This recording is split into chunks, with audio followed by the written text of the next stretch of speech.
Hello and welcome to this special show of beautiful people. I am often asked by my guests and also by viewers if all the people who come onto this show can actually answer to that adjective, you know, the word beautiful. And my answer is yes, they can. That's because beautiful is not about good looks or just about being good. Being beautiful is about aspiring to be more than you can be, and most critically about wanting to explore and probe what being human is really about. Like every year in 2011 too, we met nearly 50 different people, one for every week of the year, from all walks of life: writers, cricketers, movie stars, filmmakers, politicians, all kinds of people. In this special show, I'm picking snatches of conversation with some of them, bits of conversation that give you a flavor of the show as well as of the year that's gone by.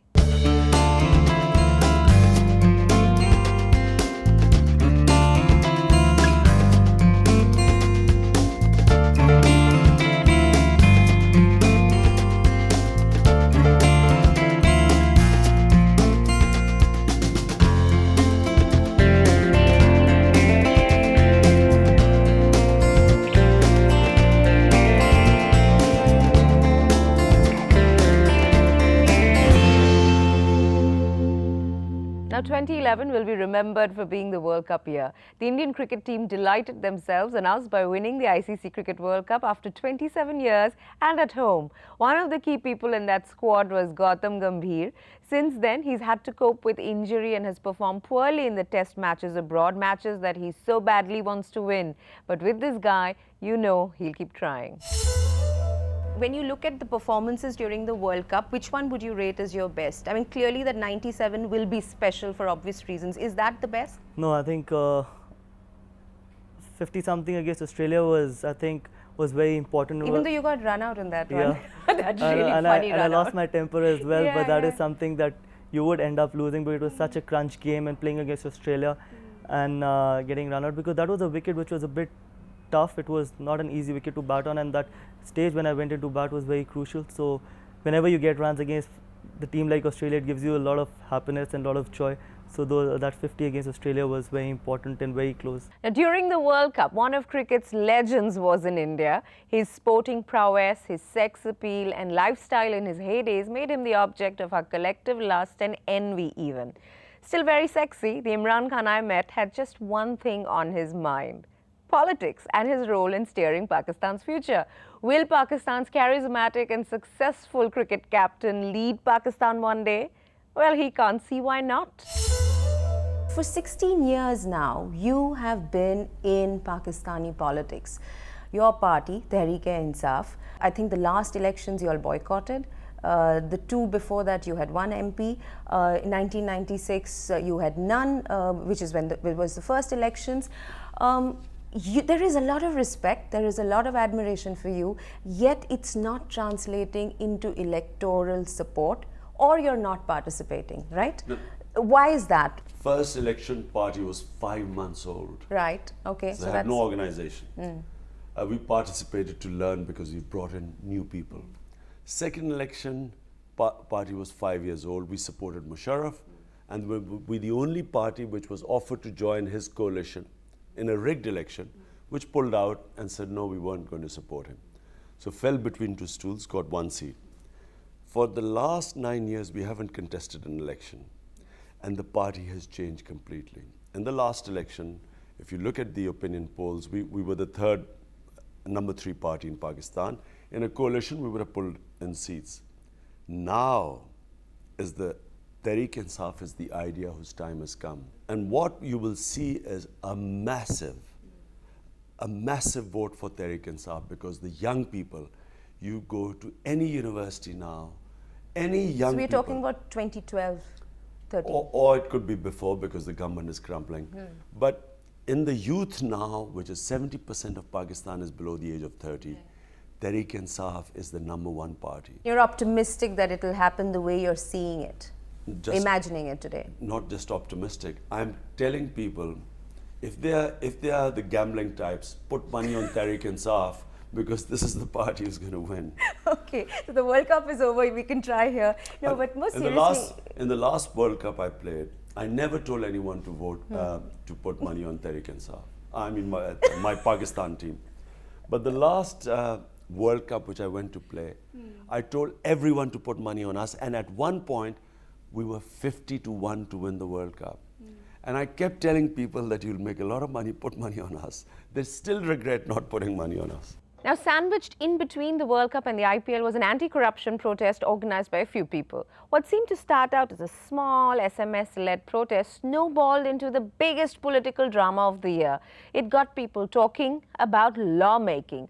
The India Against Corruption movement galvanized so much public and media support for the Lokpal that the Lok Sabha passed the Lokpal bill on December 27th.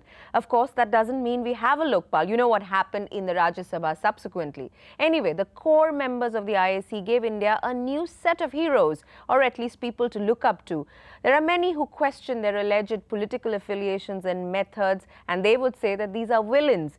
Arvind Kejriwal was the most prominent and the most polarizing of these people. But as the movement regroups for the upcoming state elections, this man is sticking to his guns. Love him or hate him, you can't ignore him. You know, I had Aruna Roy on this show several weeks ago, in fact early August, and she was talking about the fact that when the Right to Information Act in the avatar that we have it today, which you have championed and, you know, also credited for, she said that, you know, at one point there were 153 amendments that were possible at the standing committee stage. So then why have you lost faith with this? Because you were part of the same I'll tell you team why that happened. I'll tell you why that happened. Has it ever happened in the history of independent India that standing committee made 153 amendments to a law presented by the same government and they were accepted by the government within a few months? It has not happened. So why did it happen? It happened because Mrs. Gandhi was behind it. Mrs. Gandhi sent a draft copy of a law to the Prime Minister. The Prime Minister sent it to DOPT. DOPT completely mutilated the NAC draft and sent a law to the Parliament. Mrs. Gandhi made it very clear to the standing committee that the law that was sent by NAC had to be adopted and not the. So in order to bring the government's draft in consonance with NAC's draft, they had to suggest 153 amendments. Otherwise, no one would have made those amendments. And secondly, in the Parliament the Congress would have never accepted the amendments in the Parliament. It is only because the will was there right at the top. That is what I am saying again and again. There is no will here. There is no will here at the top. If the will is there here at the top, the rest is all processes. Processes can be found out. The rest is all technicalities, rules, regulations, processes would follow once the will is there at the top. If you don't want to do it, you will show us first standing committee, then you go to this committee, then you go to this committee, and you will take an approach. Standing committee is autonomous and this. Everyone knows that it is all bunkum. If the will is there at the top, everything would follow. If the will is not there at the top, वो घुमाते रहेंगे हम लोगों को. We'll go round and round. At the other end of the spectrum on this debate has been someone I'd like to meet more frequently. Come on, I'm allowed to have some favorite guests, aren't I? As a founding member of the Mazdoor Kisan Sanghatan Samiti and the National Campaign for People's Right to Information, and as a member of the National Advisory Council to the UPA2 government, Aruna Roy is a very influential, erudite and dogged contributor to public policy making. So there's no question of being disheartened when recommendations that have been thought over, analyzed, discussed, debated, and after resulting from study and research and experience, when those get whittled down and diluted like we are seeing happen, you're saying there's no question of being disheartened. You can't afford to be. No. I'm saying there's no pessimism and there's no hopelessness. Yeah. Of course we are disheartened. Of course we go into a couple of days of anxiety and angst and worry. But you have to pick up your laces, tie up your boots and fight again. You have to do it. You have to find spaces for arguments. You have to construct other arguments. Don't change what you believe in. Like today, you're talking to me, you make me reconstruct my arguments. So like that, you have to reconstruct your arguments for the politicians. You have to reconstruct your arguments for people and place it in front of them. And it is a slow process.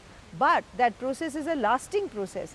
And I have faith in Indian democracy because no matter how corrupt we are, which we are, there are huge spaces for protest and for frank public pronouncements.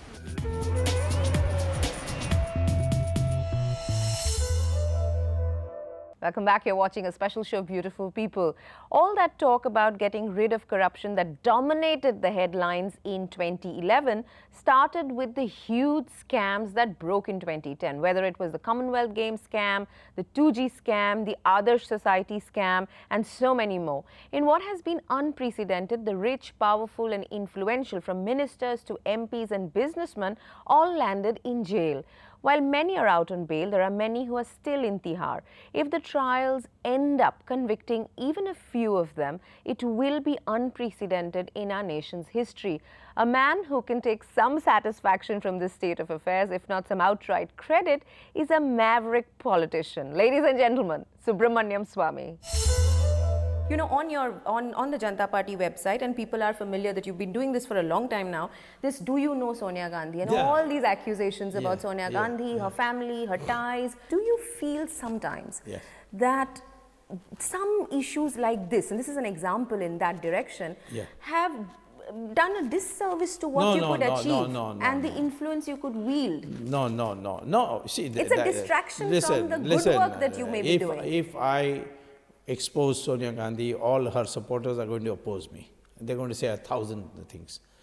Otherwise, I'll end up like Manmohan Singh, you see, where you become just a rubber stamp. I don't want to be a rubber stamp. I didn't give up teaching at Harvard to come to this country to become a rubber stamp. You see, what is it that I want? I have everything I want. There's nothing that a position can give me except to do policy, to do things. But to come to that position where I can do something in power, I must come up fighting. And in the process of fighting, those people who stand to lose, they will hit you. That doesn't mean that we ought to just see what is that which is least common factor or something, and so don't hurt anybody, be goody-goody on everybody. You can't bring change that way. I have brought a lot of change in this country. But whether I get position or not, it doesn't matter. If I get position, I'll change everything in a very short time. One of the political highlights of 2011 was the change in government in West Bengal. After 34 years of running the state, the Communist Party of India, Marxist, or the CPIM, suffered a historic loss. And while many call the left obstructionist and arrogant, there are others who believe that the left parties contribute an invaluable perspective to the nation. I find Politburo member and Rajya Sabha MP Sitaram Yechuri one of the most persuasive spokesmen for the left. Is there something that is going wrong with what you all are about and what you all are doing that people understand? And really, what is the soul searching that you can share with us that's happening on that front? No, one is this aspect of saying, why are we not able to convey to the people actually what we are doing? And to the people who really receive the benefits, they are able to realize. But the general perception of, let's say, the very important middle class that you have in our country, is entirely different, and I suspect that has got a lot to do with the normal, stereotypes, images that you have or perceptions that you have of communism in general and of a communist party. For instance, this very middle class actually should I wouldn't say, I'm not being very pompous in saying should be grateful, but I say at least should take note of the fact that if we had not stopped the UPA 1 from taking 4 financial liberalization reforms, if we had not stopped them, India would have been ruined in this global financial crisis.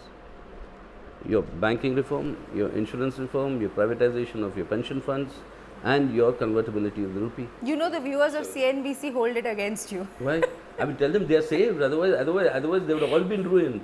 They'll be completely ruined, because if at all we could cushion ourselves today, we did that because we did not go in for these reforms. And everybody else, including the then governor of the Reserve Bank, the current Prime Minister, all of them today, whether they are willing to publicly state or not, but they acknowledge the fact that yes, because we didn't do this, that's why we saved ourselves. That's why I keep saying, even if you call us the devil, give the devil its due, no? At the other end of the political spectrum was the principal opposition party that had spent the year stalling parliamentary proceedings and had taken cues from, and some said covertly supported, Anna Hazare's India Against Corruption movement. The BJP's affable president Nitin Gadkari went from being the Maharashtra politician not too many knew to the man who may get another term to lead the BJP and will contest for a Lok Sabha seat in 2014. Critics would say, and conspiracy theorists would say, that the RSS and the BJP have actually supported and planned the Baba Ramdev agitation, the Hindu leader-led agitation, as well as the Anna Hazare campaign. From my charge being, are you being reactive? Now I'm going to the other side and saying, have you planned, are you using them as a front? In every cases, whatever the bad and corrupt scandals which are to be in the country, it is because of the Congress party and UPA. And when they are facing criticism from all sections, at that time their strategy is giving that this is the planned strategy of BJP and RSS to defame this government. What is defamation? The ground reality is that the things which are going on, it is really horrible for the country, and that's why there is a reaction not only from the politician or not from the people from the one section, but it is from all sections have reaction against it, and judiciary has also taken exposed these scandals. Wouldn't the leadership of this movement have been seen to be yours, by which I mean the BJP's, if let's say the anti-corruption Jan Chetna Yatra that Mr. Advani has launched, if it had happened before the Ram Leela crackdown on Baba Ramdev, Anna Hazare's fast at Ram Leela after that subsequently in August? I will request you one thing. Why you think in this manner? Suppose a war against corruption, if credit goes to Anna Hazare, I have no problem. Suppose the war against corruption, if the credit goes to Ramdev Baba, I have no objection. But don't you, as a political party, no. want the political mileage for it? You have to understand what is the meaning of politics. The power politics is not the only meaning of the politics. Politics, I always explain it as Samaj Karan, Rashtra Karan and Vikas Karan. True. So we are committed for the country. And I am telling you from my core of my heart, I am not going to bother if the credit goes to anybody XYZ, to the media or to any other party. I have always an approach. Whatever the thing which are in the interest of the country, if anyone raise it, okay, I am ready. I am ready for secondary role. I have no problem. If there was the left and the right, there was also the Congress that in 2011 seemed like it could do nothing right. It's not just about its ability to govern, but the ability to communicate, to be sensitive and to be politically astute that was found in short supply. Abhishek Manu Singhvi, eminent lawyer and spokesperson of the Congress party and Rajya Sabha MP, who had an interesting moment of candor on Beautiful People. Let's go back to the trust deficit issue, because you're not going to get a chance to follow what is rational and perhaps even right if you don't manage to take people along and people don't trust you, isn't it? I think we have happily passed that stage. You think so? Yes. I think there is no doubt. When do you think is the turning point? Yes, there is no doubt that there is a trust deficit. I have no doubt that some of it may be legitimate. And let me tell you clearly that I don't think that everything done has been done correctly from the government side also. After the government itself admitted that the arrest was not intended and nor was the 7-day remand sought, which is why in the evening officially they released him. So nobody is suggesting that things were done perfectly. But I don't see any reason why a person should have a trust deficit upfront after Monday.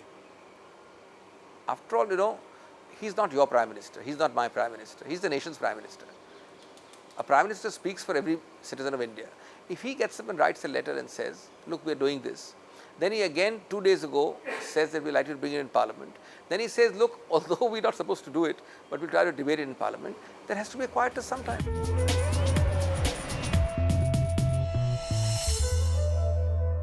Welcome back. You're watching a special show of Beautiful People. Now, there were many people who made the headlines and caught our eye in the world of entertainment in 2011. But here are 3 people I found special. Zoya Akhtar, her film Zindagi Na Milegi Dobara was a smashing success, and I believe she has a fresh, unique take in her stories. Then there's Ranbir Kapoor, a natural-born star who's also a natural-born actor. Intelligent, curious and ambitious, this man's professional choices should give Hindi cinema and its audiences a lot of hope.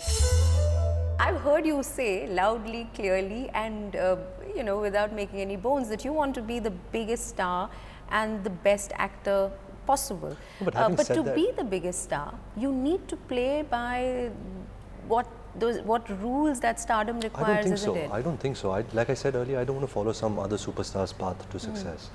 So what is being the biggest star mean? I'm guessing it means big box office draws, Absolutely. super hits, right? But I want to do it my way. You know, I want to do it with the films I believe in. I will make a rocket sing at some point in my life run. You know, I will do it.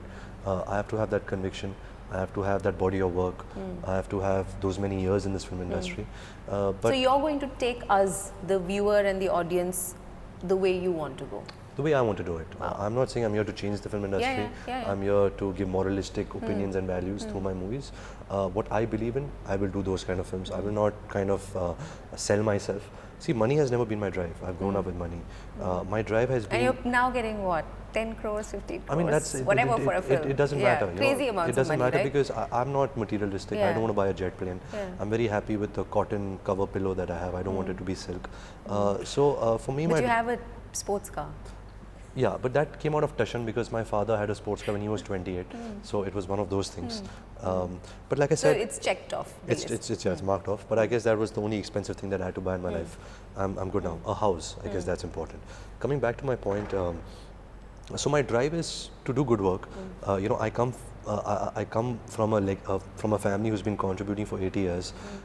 I don't want to live on their laurels. I don't want to I want to disconnect this star son tag from me.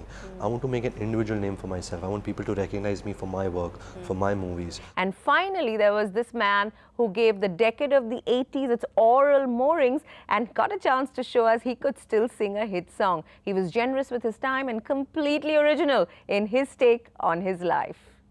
Bappi Lahiri. If I were to ask you to make a playlist of your own music, I want you to pick 5 songs. What happened, Golmaal 3 is Yeah. my 461 films. So it's I very have- difficult, I know. I have got in Bengali, it's Ranoe hit, 50 films. Telugu with Chiranjeevi, Balakrishnan, Okay, so I've Krishna asked you ji. to do something very difficult. Tap Tap Tapudi is a super duper hit, gang leader, state rowdy Garu Pellam. In Maharashtra mein, Dhokela Tap Nahi, I have sang Marathi song. I have sang Gujarati film. I have done Gujarati film composing. Janam Janam Na Sathi. I did all the languages film because Hindustan is Hindustan. But you are telling me the best of hits of Bappi Lahiri. My favorite, because everybody's favorite, not me. All over the world, one song, Kishore Kumar, वो याद रख दिया. कभी अलविदा ना कहे ना, चलती चलती. And of course the other song, Kishore Kumar ji गाया था. इंतहा हो गई इंतजार की, आई ना वो खबर मेरे यार की. Outstanding. And one of my songs that I have sang, always my favorite, याद आ रहा है तेरा प्यार. And definitely that Asha Bhosle ji or myself, रातें बाकी बातें बाकी होना है जो हो जाने दो. And then definitely very very favorite song, छेड़ेंगे हम तुझको लड़की तू है बड़ी बुम्बार. Basically, you're a guy who is about now, isn't it? It's the Right. present that is the most important. Ulala. There were so many other people we met in 2011. There was the delightful Assam Chief Minister Tarun Gogoi, who won a historic 3rd consecutive term for the Congress in that state. Chhattisgarh Chief Minister Raman Singh, whose hard-headed handling of the Nakshal movement has impinged on human rights. The wonderful writer Amitav Ghosh, whose books I wish would never end. The savvy historian Niall Ferguson, and so many, many more people. If you want to go through those conversations, you'll find them on our Facebook page or on YouTube. And if you want to find out who makes it to Beautiful People next week, you should tune in at the same time. Happy New Year.